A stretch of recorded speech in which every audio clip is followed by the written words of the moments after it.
Have you ever noticed how some people can just walk into a room, say something simple, and suddenly everyone wants to listen to them? On the other hand, there are those who, no matter how much they try, just end up being ignored, interrupted, or not taken seriously. Here's the thing. It's not about who's the loudest, smartest, or most knowledgeable. It's all about how you talk.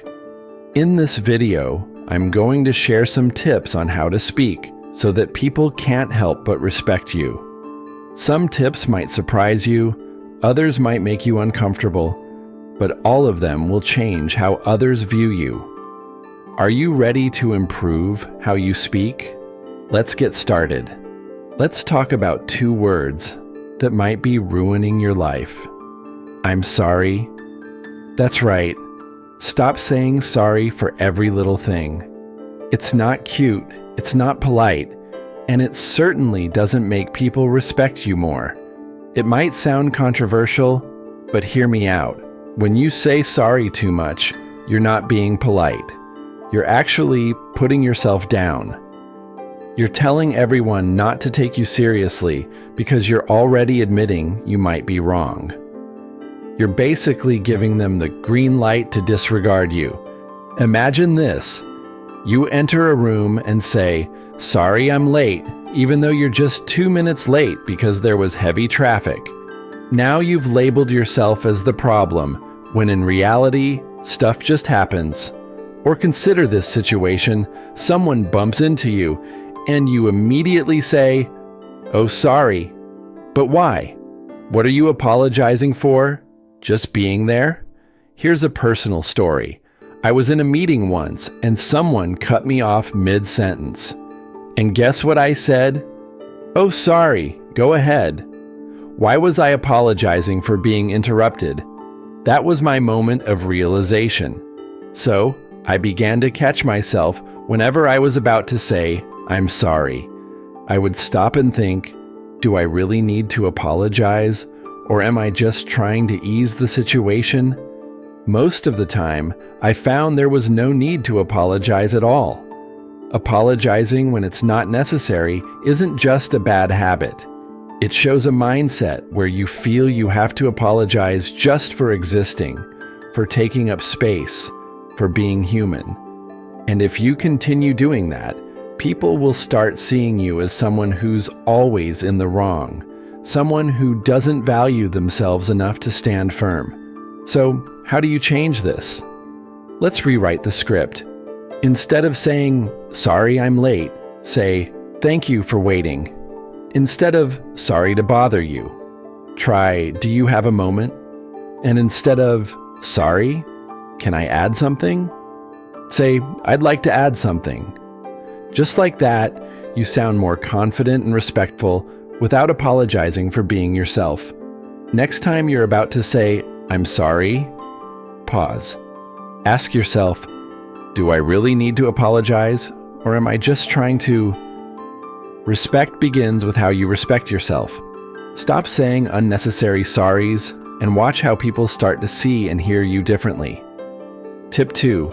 Set boundaries and stick to them. Let's be honest here. If you're not setting boundaries, you're not being selfless. You're being spineless. And I know that's tough to hear, but think about it. How many times have you agreed to something you didn't really want to do, just to avoid conflict? How often have you let someone cross your limits because you didn't want to seem difficult? Here's why boundaries are essential. They aren't about shutting people out. They're about showing others how to treat you with respect. Think of them as the rules in your personal game. Without boundaries, there are no rules. And without rules, people will do whatever they like, which often doesn't work out well for you. To put it bluntly, when you don't set boundaries, you're telling the world that their comfort is more important than your well-being. Sound familiar? That's probably why you're up at 2 a.m. answering emails, or staying late at work because someone else didn't do their part. Here's where it gets a bit controversial. When you start setting boundaries, some people will react negatively. They're used to you going out of your way for them. I've been there myself. Once, I told a close friend I couldn't help them move because I had other plans. They tried to guilt trip me, saying, "Wow, I thought you were reliable." For a moment, I almost gave in, but then I realized that this wasn't about me being a bad friend. It was about them not respecting my time. I held my ground, and guess what? They found someone else to help, and we remained friends. People will adjust, but only if you enforce your boundaries. I'll never forget when I realized how my lack of boundaries was costing me my peace of mind. I had a coworker who always left things until the last minute and then expected me to cover for them. Initially, I'd agree because I wanted to appear helpful, but over time, I saw a pattern. Every time I helped, they relied on me again. One evening, as I stayed late to correct their mistakes, it hit me. Why am I sacrificing my time for their disorganization? The next time they asked for help, I firmly said, "I can't assist with that right now. You'll need to handle it." Did they sulk? Yes. Did they manage it on their own? Absolutely. And for once, I went home on time. Here's the bottom line. Setting boundaries isn't about being harsh. It's about showing everyone, including yourself, that your time, energy, and well-being are valuable. If you don't respect your own limits, nobody else will. Remember, boundaries are not only for those who respect you, they're crucial for dealing with people who don't. Boundaries help you filter out those who aren't willing to treat you with respect. And that's not selfish. It's self-preservation. Here's a simple tip. Don't over-explain. A straightforward no is enough. No excuses, no apologies. And here's the crucial part. Stick to your decision. If you give in, you're teaching others that your boundaries are negotiable. Also, start practicing saying no to the small things. It's like exercising a muscle. The more you use it, the stronger it becomes. Begin with something easy, like declining an invitation that doesn't excite you. You'll find that once you see the world doesn't end when you say no, it becomes much easier to do. Setting boundaries isn't a walk in the park. It's uncomfortable and will likely upset some people, but the alternative is a life where you always put others' needs before your own. From my own experience, I can tell you that this is a sure path to burnout and resentment. So start small, define what you need, communicate it clearly, and most importantly, maintain it. Remember, the only people who get upset about your boundaries are those who benefit from you not having any. And frankly, you're better off without them. Trust me, setting that boundary is worth it. Tip 3. Master the art of pausing. You felt that, didn't you? That slight tension when I paused. That's the power of silence, my friend. It commands attention, but here's the thing. Most people are so uncomfortable with silence that they rush to fill it. They talk too much, rush their points, and end up sounding more like they're trying to sell you something rather than simply speaking their truth. But let's set the record straight. The pause isn't empty. It's where your power lies. In a culture obsessed with speed, fast talkers are often seen as confident and quick thinking. But being fast doesn't necessarily mean you're effective. When you speak too quickly and without pauses, your words can turn into background noise. Heard but not really listened to. A strategic pause, however, forces people to tune in. It creates anticipation, much like a musical rhythm. Imagine a song that's just non-stop beats without any breaks. It's overwhelming. Similarly, a pause in speech creates rhythm, making every word count. I wasn't always a fan of pausing. In fact, I used to fear it. Back in the day, I thought I needed to fill every silence to prove myself, whether in meetings, conversations, or even on dates. I was constantly filling the air, thinking that silence would make me appear unsure. But rather than making me look smart or confident, it just made me exhausting. I remember once during a work presentation, I was so focused on detailing every single aspect of my idea that I didn't realize people had checked out halfway through. Afterward, my manager pulled me aside and said, "You've got great ideas, but you need to give people time to process them." That feedback was a wake-up call. I realized I was doing all the work for my audience instead of letting them engage with my ideas. When I began incorporating pauses, it felt strange at first, really strange. I would say something, let it land, and then fight the urge to immediately jump in and fill the silence. Mastering the pause for impactful communication. Over time, I noticed something remarkable. People started paying more attention. Instead of zoning out, they were leaning in. They weren't just hearing me. They were actively listening. This was clearly demonstrated during a presentation where I intentionally slowed down and added strategic pauses after important points.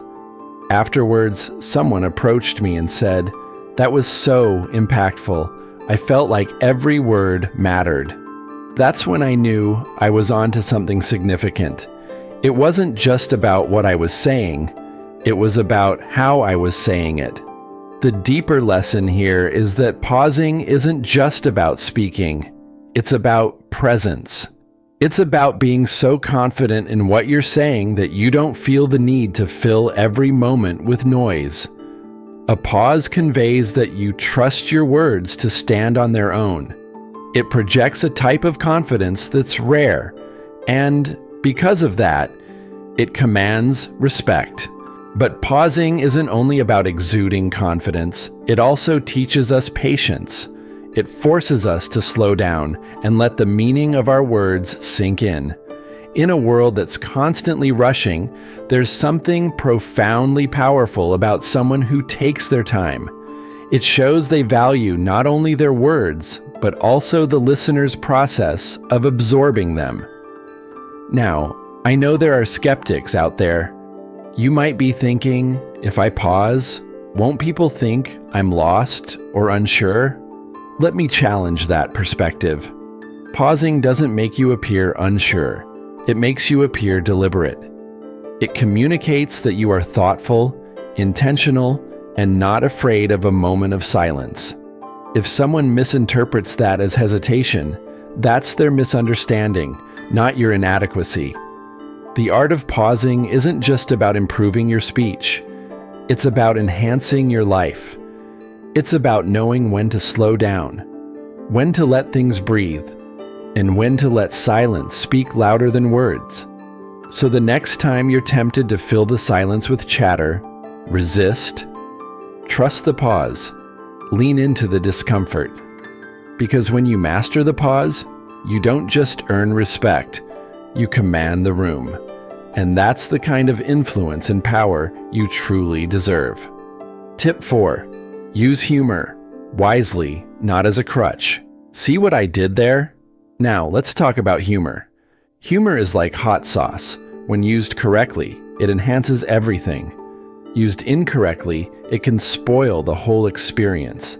And believe me, nothing makes people lose respect for you faster than crossing the line from being funny to being seen as a clown. It might sound harsh, but it's the truth. So how do you use humor to gain respect instead of losing it? First, let's acknowledge that humor is an incredible tool. It relieves tension, builds connections, and can even make you seem smarter. Yes, there are studies that back this up. However, here's the tricky part. If you're not careful, humor can backfire significantly. Relying too heavily on jokes, especially self-deprecating ones, or constantly playing the fool, can lead people to view you as just that, a fool. Trust me, no one respects a punchline that doesn't know when to stop. I used to be that guy, the one who always had a joke ready, even when the moment didn't call for it. I thought I was being charming, but in reality, I was undermining myself. I'll never forget one particular meeting where I made a joke about my workload, saying something like, "Oh, I'm just here to make spreadsheets look pretty." Everyone laughed, but afterward, my manager pulled me aside and told me, "You're too good at what you do to downplay yourself like that." That really hit me. I realized that while humor was getting me attention, it wasn't always the kind of attention I wanted. Now, don't get me wrong, I'm not suggesting you need to become an ultra-serious robot. Humor is an incredible tool for building rapport and lightening the mood. But here's the key. It has to serve a purpose. Are you using humor to connect with people, or are you using it to deflect, distract, or seek approval? Self-deprecating humor, for example, can be great in moderation. It shows humility and relatability. But if you're always the butt of your own jokes, people might start to believe you're not capable. There's a fine line between laughing with people and giving them permission to laugh at you.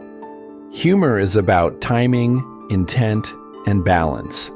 When used thoughtfully, it's a sign of intelligence and confidence. But when it becomes a crutch, it signals insecurity. I've been there. There was a time in my life when I used humor to dodge difficult conversations. If someone gave me critical feedback, I'd crack a joke to deflect. If I felt uncomfortable in a serious discussion, I'd turn it into a laugh fest. And you know what happened? People stopped taking me seriously. I had to learn that respect doesn't come from being the funniest person in the room. It comes from knowing when to be serious and when to be lighthearted. The trick is finding that balance. Humor should enhance the conversation, not detract from it. It should make people feel connected, not distracted. Most importantly, it should showcase your confidence, not your insecurities. A well-timed joke can demonstrate that you're sharp and in control. However, a constant barrage of jokes can make you appear desperate for approval. And let's not overlook the risks. Sarcasm, for instance, can make you seem witty or just plain rude, depending on how it's received. Dark humor is the same. It's essential to know your audience and read the room. There's nothing more uncomfortable than a joke that flops because it was tone deaf. At its core, humor is a form of communication, and like any other form, it reflects who you are. Are you using it to uplift others or to belittle them? To mask your insecurities or to display your confidence? Because here's the truth. Respect isn't just about how you make others laugh. It's about when and why you choose to bring humor into the conversation. Humor isn't just about how many people laugh at your jokes. It's about how your humor makes them feel. So the next time you're about to crack a joke, ask yourself, what's my intent? Am I using humor to connect, or am I hiding behind it? When you find the right balance, when you use humor purposefully and confidently, you're not just funny, you're unforgettable. And remember, if all else fails, dad jokes are usually a safe bet, unless they're awful, in which case, maybe it's time to rethink your strategy. Tip 5. Drop the gossip. Let's tackle a controversial topic, gossip. We all know those little bits of juicy information, like something about Karen from accounting or a secret a friend told you. Gossip might seem like social currency, feeling good in the moment as if you're part of an exclusive club. But here's the brutal truth. Gossip doesn't make you look interesting. It makes you look untrustworthy. If you're known for spilling secrets, people aren't respecting you. They're just entertained until they worry they might be your next topic. Don't misunderstand. I understand the appeal of gossip, but consider the consequences.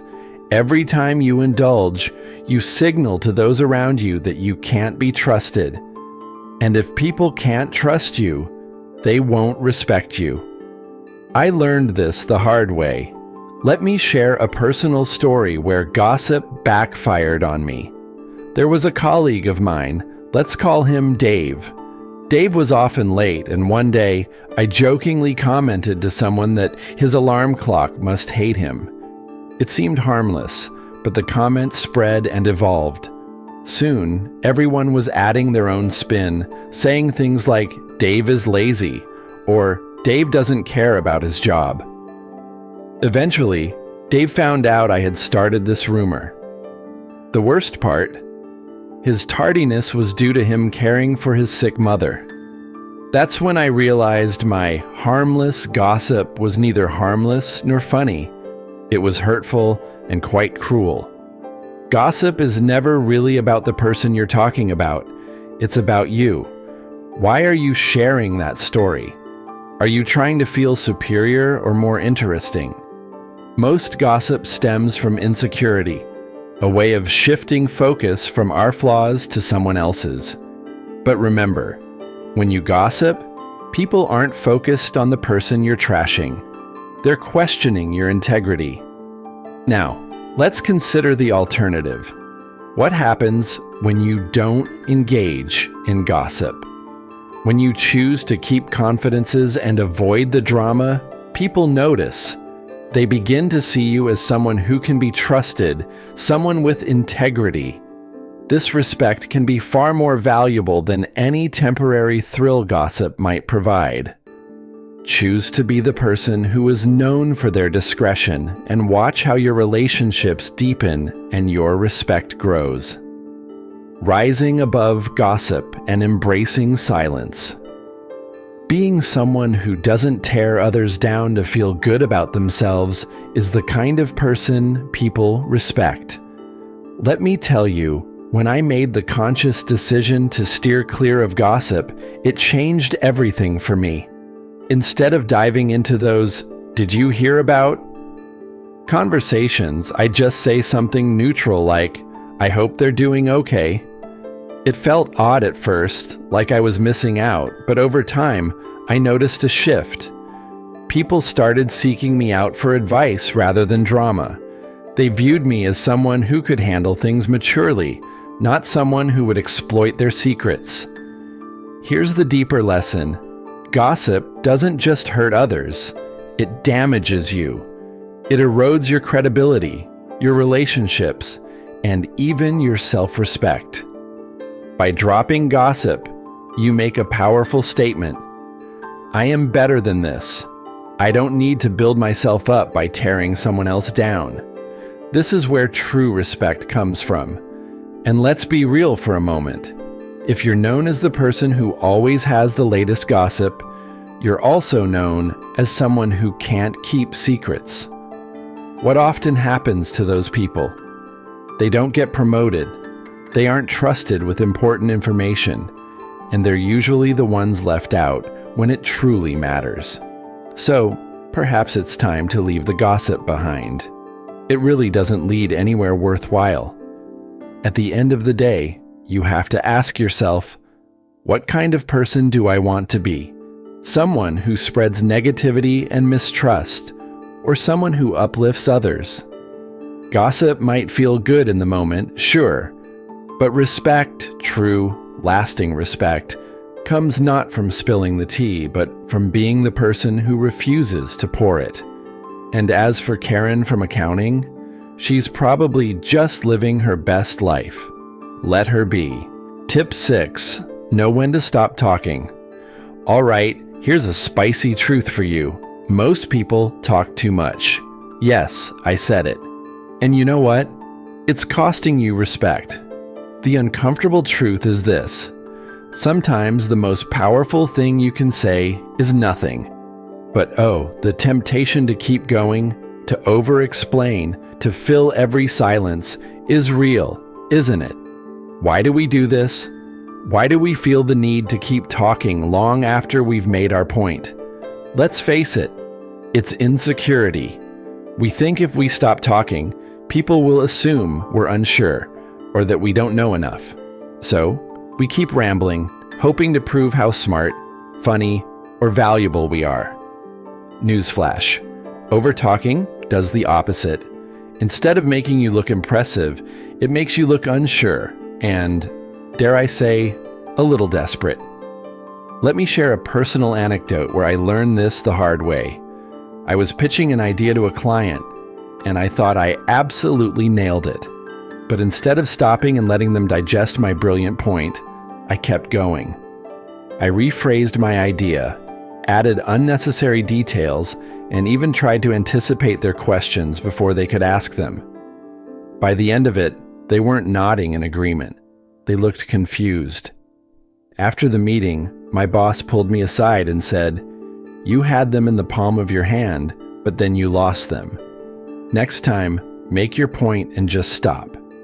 That was a wake-up call for me. Understanding when to stop talking is crucial. It shows confidence, allows your ideas to resonate, and gives others space to engage. It's a skill worth mastering if you want to be taken seriously and respected.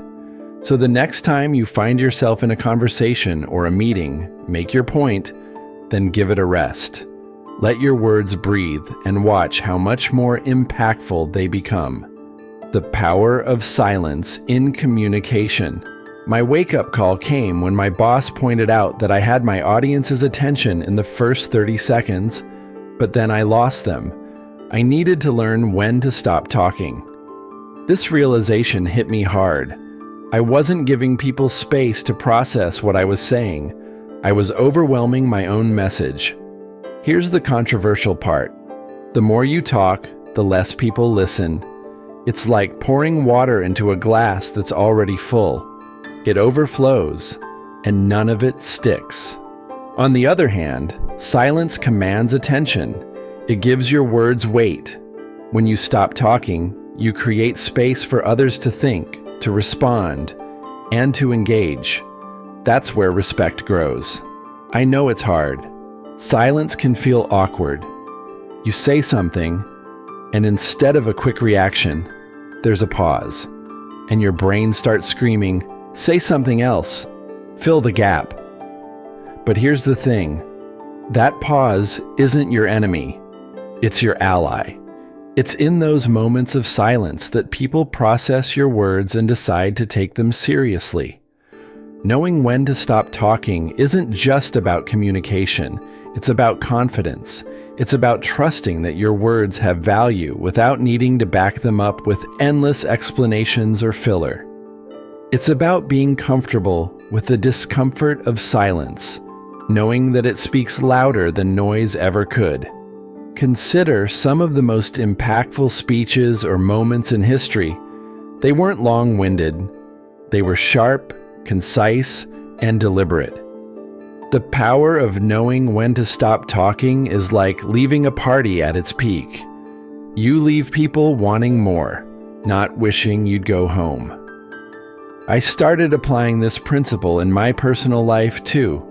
At family gatherings, I used to be the one who always had to fill the silences, cracking jokes or explaining my opinions at length. One day, I decided to just stop. I said my piece, then let the conversation flow. You know what happened? People started noticing me more. They began asking for my thoughts instead of tuning me out halfway through. It was like I had gone from background noise to a focal point, and all I did was talk less. So here's the takeaway. When you know when to stop talking, you show people that you trust your words to stand on their own. You give them the space to actually hear you, to respect you, to engage with what you're saying. Yes, it takes practice and a bit of courage to let silence do its thing, but when you master it, the impact is undeniable. And hey, if you're worried about leaving people hanging, don't be. You're not dropping the ball. You're giving them a chance to pick it up. Next time you're in a conversation, try this. Say what you mean, then stop. Sit with the silence. Trust me, it'll speak volumes. See what I did there? All right, folks, there you have it. Embrace the power of silence and watch your communication transform. That wraps up our discussion on ways to speak so people respect you, complete with a little controversy, a lot of honesty, and hopefully a good laugh or two. But let's get real for a moment. Respect isn't about following a list of tricks or hacks. It's about how you show up for yourself and others every single day. It's about owning your words, your space. Words are incredibly powerful. They can build bridges or burn them down. They can make people feel seen or make them feel small. The way you speak doesn't just influence how others perceive you, it also shapes how you see yourself. So whether it's ditching unnecessary apologies, setting those vital boundaries, or mastering the art of pausing, remember this: respect starts with you. If any of this resonated with you, or if you're just here for the banter, don't keep it to yourself. Hit that like button, share this with someone who needs to hear it, and let me know in the comments which one of these points you're planning to try out first. Or even better, share your own secrets to commanding respect in conversations. I want to hear from you. And of course, if you're not subscribed yet, what are you waiting for? Join the party. We're all about real talk, life hacks, and maybe the occasional bad joke. Until next time, keep showing up, keep speaking your truth, and most importantly, keep being unapologetically you. Unless you're gossiping, then really, you need to stop that. All right, I'll see you in the next one. Peace.